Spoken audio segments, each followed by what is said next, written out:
Group of moderate Republicans announcing their own coronavirus relief bill, a counter to President Biden's $1.9 trillion plan.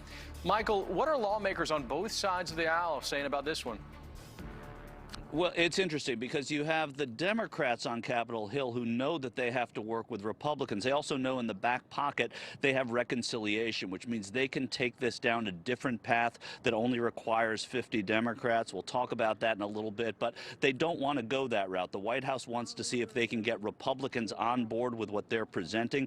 Today, Republicans have come out with something of their own. They're starting to share it. The White House this evening saying that they are willing to listen, but they've got to get this done quickly.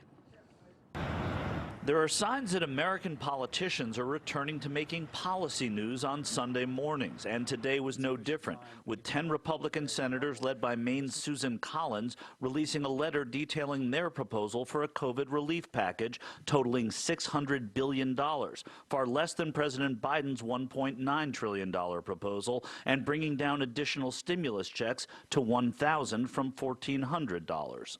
There's been very good analysis that above a certain income level, that money's not spent. Now, it may pay down debt, and we've seen credit card delinquency go down, mortgage delinquency go down, savings rates go up. But that doesn't stimulate the economy.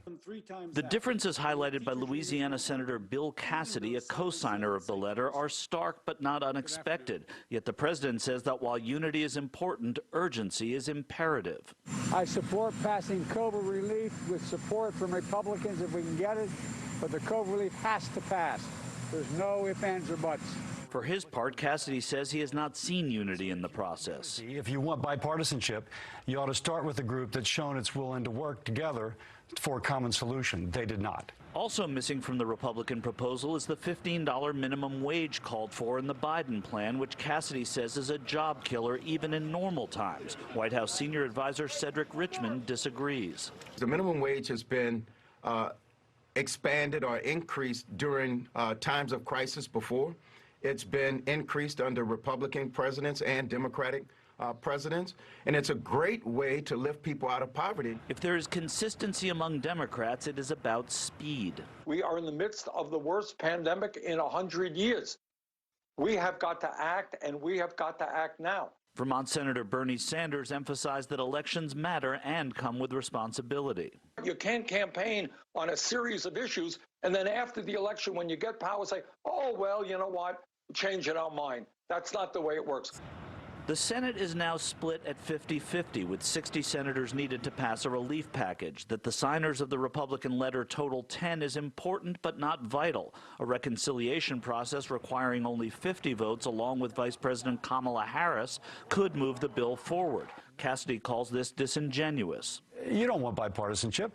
You want the patina of bipartisanship, but you want to stick it and ram it through. So that's not unity. The White House says that the people voted for relief and do not care how it is agreed upon. Look, the American people really couldn't care less about budget process, whether it's regular order, bipartisanship, whether it's filibuster, whether it's reconciliation. They need relief, and they need it now.